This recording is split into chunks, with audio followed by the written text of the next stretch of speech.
రాజ్యాంగ విలువలను కాపాడటమే మహనీయుడు డాక్టర్ బిఆర్ అంబేద్కర్కు మనమిచ్చే నిజమైన నివాళి అని ప్రొద్దుటూరు కాంగ్రెస్ పార్టీ ఎమ్మెల్యే అభ్యర్థి పిఎండి నజీర్ అన్నారు.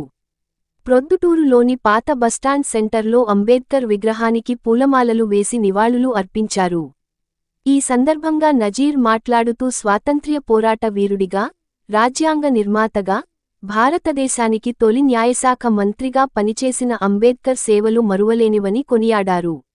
బడుగు బలహీన వర్గాల అభ్యున్నతి కోసం, ఆత్మగౌరవం కోసం పోరాడిన మహనీయుడు అంబేద్కర్ అన్నారు.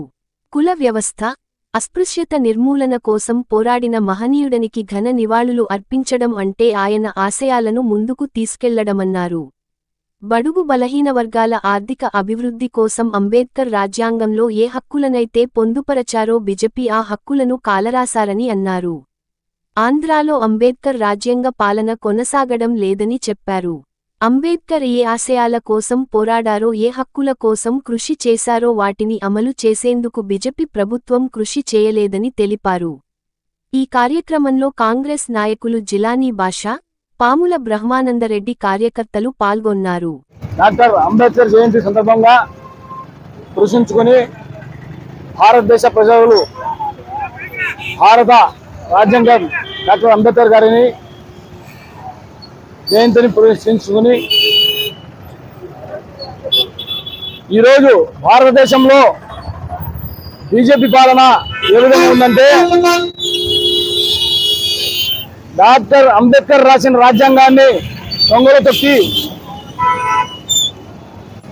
సెక్యులరిజం లేకుండా ఒక హిందూ దేశంగా, హిందూ మతంగా వక్బోర్డు అని చెప్పి ముస్లింలో వక్బోర్డు లా దాంట్లో బోర్డును దాంట్లో విడదీసి దాంట్లో అందరికీ హిందువుల్ని జమాకూర్చాలని చెప్పి కుట్ర పొందుతున్నారు.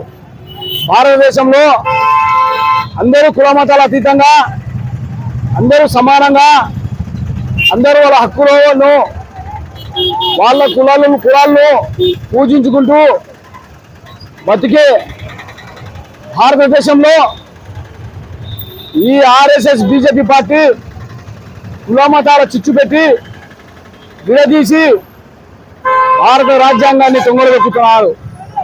మేము ఒకటే అడుగుతున్నాం బీజేపీ పార్టీని, మీరు భారతదేశంలో ముస్లింస్ను మేలు చేస్తామంటున్నారు. మీరు ఎక్కడైనా రాజ్యసభలో కానీ, భారతదేశంలో ఏ రాష్ట్రాల్లో కానీ ఎమ్మెల్యే సీటు కానీ, ఎంపీ సీటు కానీ, రాజ్యసభ సీటు కానీ ఎక్కడైనా ఒక ముస్లింస్ ఇచ్చినారా మీరు అని మేము అడుగుతున్నాం. రెండవది, మా ఓటు కాదు, ప్రభుత్వం కాదు, పూర్వీకులు మా పెద్దలు ఇచ్చినట్టు ఆ స్థలాల్లో మీ అంతర్గతం ఏమి మా స్థలాలు లాక్కోవాలనే ఈరోజు అందరూ గుర్తించాల్సింది ఏముందంటే, కులమతాలను చిచ్చు పెట్టి లబ్ధి చెందాలని చేస్తున్నారు బీజేపీ పార్టీ. ఈరోజు ముస్లిం వక్ఫ్ బోర్డు అని చెప్పి పెట్టినారు. రేపు క్రైస్తవులు ఆస్తుల మీద పెడతారు. ఈ విధంగా పెట్టకూడదు. వాళ్ళు రాజ్యాంగం రాసిన నిర్మాత, ఆయన డాక్టర్ రాసిన నిర్మాతను దొంగ తొక్కి ఒక హిందూ దేశంగా మార్చే ప్రయత్నం చేస్తున్నారు. కాబట్టి దీన్ని మేము కాంగ్రెస్ పార్టీగా ఖండిస్తున్నాం. అందరూ హిందువులు, మా అన్నదమ్ములందరినీ మేము ఎదుర్కొంటున్నాం. ఎవరు దేవుళ్ళని వాళ్ళు ప్రార్థించుకుంటారు, ఎవరు ఆస్తులను వాళ్ళు గౌరవించుకుంటారు. అక్కడ అన్నదమ్ములుగా మేము కలిసి ఉంటాం. వీళ్ళు ఒకరిని విషపూర్వకంగా మనుషుల్లో మాటలు ముప్పి వివిధాస్పదంగా భారతదేశాన్ని చీల్చే ప్రయత్నం చేస్తున్నారు. గమనించాల్సిందిగా కోరుకుంటూ కాంగ్రెస్ పార్టీ దీన్ని వ్యతిరేకిస్తుంది. చాలా శుభదినము. మన రాజ్యాంగ పితామహుడు డాక్టర్ బిఆర్ అంబేద్కర్ గారి 134వ జయంతి సందర్భం 34 పూర్తి అయిపోయినాయి. 35వ సంవత్సరంలో అడుగుపెట్టినారు. కాబట్టి ఆ సందర్భంగా సుఖ సంతోషాలతో రాజ్యాంగాన్ని ఆయన రాసి మనకు అందించి మనమందరం సుఖ సంతోషాలతో ఉండేట్టు చేసిన మహామయుని ఈరోజు మనం తలుచుకుంటున్నాము.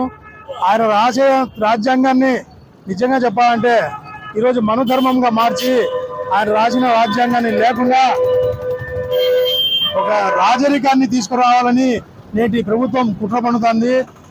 తన ఇష్టం వచ్చినట్టు చేసేయడానికి ప్రయత్నిస్తుంది. అన్నిటినీ ఏమి లేకుండా అందరు కలిసిమెలిసి ఉండేట్టుగా రాజ్యాంగం తయారు చేసిన మహానుభావుడు శ్రీ ఏఆర్ అంబేద్కర్ గారికి మరొకసారి జయంతి శుభాకాంక్షలు తెలుపుకుంటూ వారికి ఈ అవకాశం ఇచ్చిన మీ అందరికీ ధన్యవాదాలు తెలుపుకుంటున్నా.